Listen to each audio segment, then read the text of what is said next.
just want to post an update, a video, and this time I'm going to try and look more at the camera. It's about the co-op beer, just to begin with, about the last review. This one here. The voltage has dropped. The ones that are out there I've seen on the shelves have been now 3% alcohol, not 4.1. So it's a different type of beer. It might suit you more, it might suit you less. I'm going to move on. I've actually managed to get over. I don't know if you can see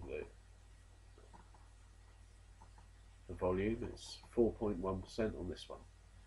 So I don't know if I've got lucky, old stock or what. I'm going back tomorrow. So the second part of the review, I'm going to be reviewing something new now, right? And I'm experimenting with my own recipes, my own brewing. I've just got into trying different types of flavours out of household objects. So I've done brewing before and things have happened that I haven't continued. So let's review this new one anyway. This is the new one. I don't know what it was for the brewing. I think it was quite hard work, you know. Here we go.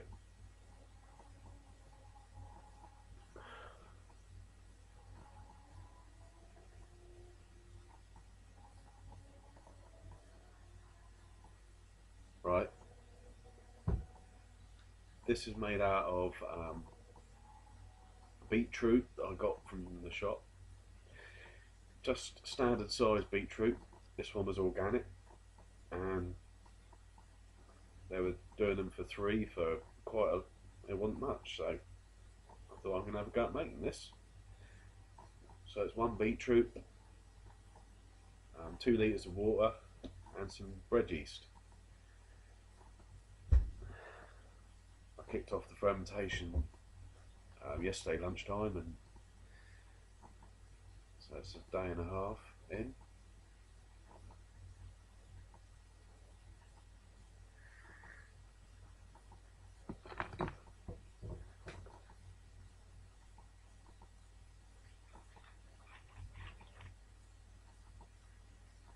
Smells very yeasty, very bready.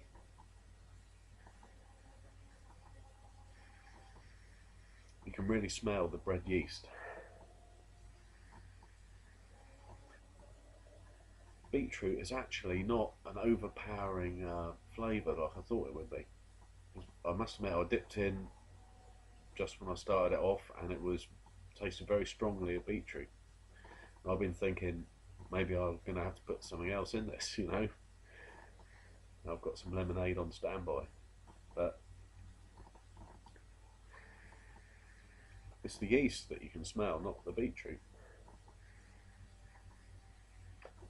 I thought when I first picked this up that it looked a bit of like, reminded me of lemonade. You know, it's in the bottle, and in the shop they had all the cherryade and this sort of colours, and it's a little bit like that, but it looks well, you can tell it's different. So I'm going to put this, I'm thinking of just adding a bit more sugar, and I'm thinking of actually putting it in the fridge to ferment, you know, something a bit different. So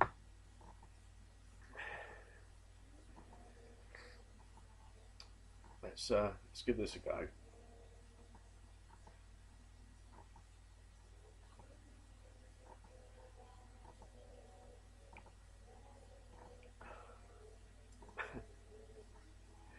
Actually,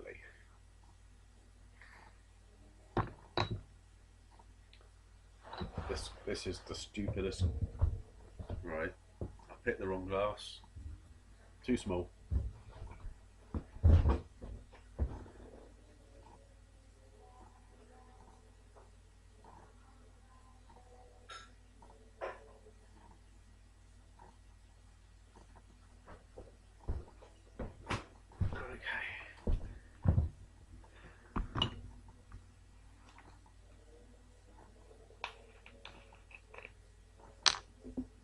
getting a little bit of tiny little bit of gas still coming off, but I haven't put any more sugar in yet, so the fermentation pretty much stopped after about. And this is the way I'm doing my new brews. I'm trying to sort of kick them off about lunchtime, and then bottle them last thing I do before I go to bed the next day. And that timing seems to be working out pretty good. I'm going to have to vary it because I want to be having to kick off the brew in the evening sometimes. So, but I reckon it'll be ready probably when you get home the next day.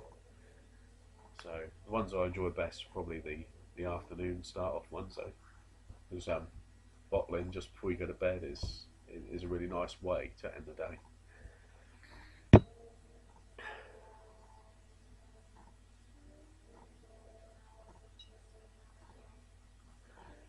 Whoa,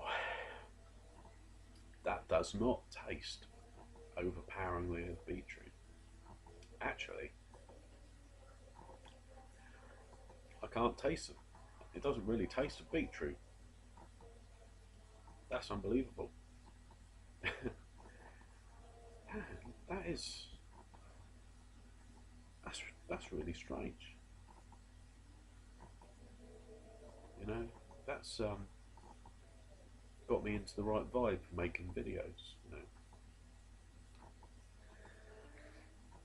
that's it doesn't taste of beetroot, but that's all that is in it. Normally I put in a little bit of honey, a little bit of malt, when I'm wanting to get the fermentation going, and I didn't do it for this one because I wanted just pure taste. I wanted, for some reason, I just didn't. I put in a little bit extra sugar instead.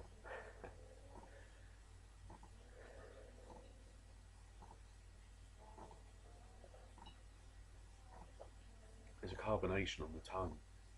It's not like beer, it's more of a lemonade.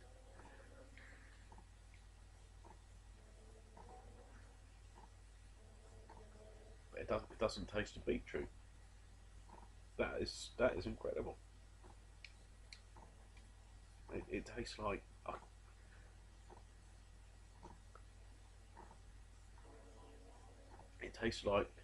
you know the taste you get when you drink anything like a Coke or cola or lemonade or barley water, anything fizzy like that, soft drink. If you get a strong one though, you get that sort of, I don't know, there's that kick in the back of your throat that is full of flavour. It's like a flavour kick. It's sort of like a syrup sort of flavour. And that's what this tastes like, but it just tastes like that kick, you know. It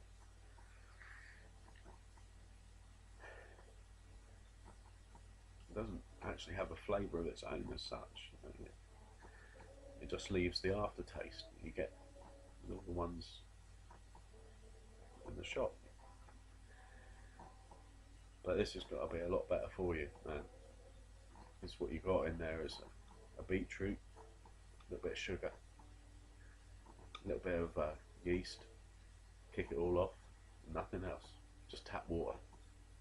I boiled it up though, so it's all boiled up, so it's safe to drink, you know, safe because you boiled it, sterilise your stuff. I'm experimenting a little bit with wild yeasts at the moment, so I don't go over the top with the sterilisation. Like this one here, how I got it into the bottle was poured it straight out of the saucepan. I ferment in the saucepan itself, same saucepan I heat it up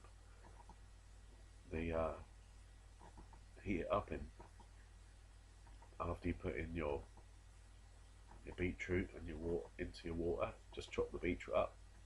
I didn't chop it up. I didn't shred it. I just chopped it up into little pieces. Chucked it all in. Heat up, boil. Leave it to cool. When temperature drops below 50, yeast in, sugar. Put in about 75 grams and 2 litres of water, and just put a tea towel over it. Then come tonight, I just get a funnel, and I get the muslin cloth, you know, and I've just been hanging out on the washing line all day, so it's been out in nature, you know, and all that yeast coming into it. So I then poured it in through there. So as this ferments secondarily, more sugar going in, I might get some wild yeast flavour as well. So basically, this is just something you can do at home, and it's good. I think it's all right. You know, I don't know how strong it is. Vigorous fermentation for 36 hours. I suppose you've got to be looking at a couple of percent, I'd say. I mean, certainly above 1, maybe 1.5. I couldn't tell you. Honestly, don't know. I mean, I'm going to try drinking a bit more of this tonight, and if there's anything in the way of evidence of it getting to hell,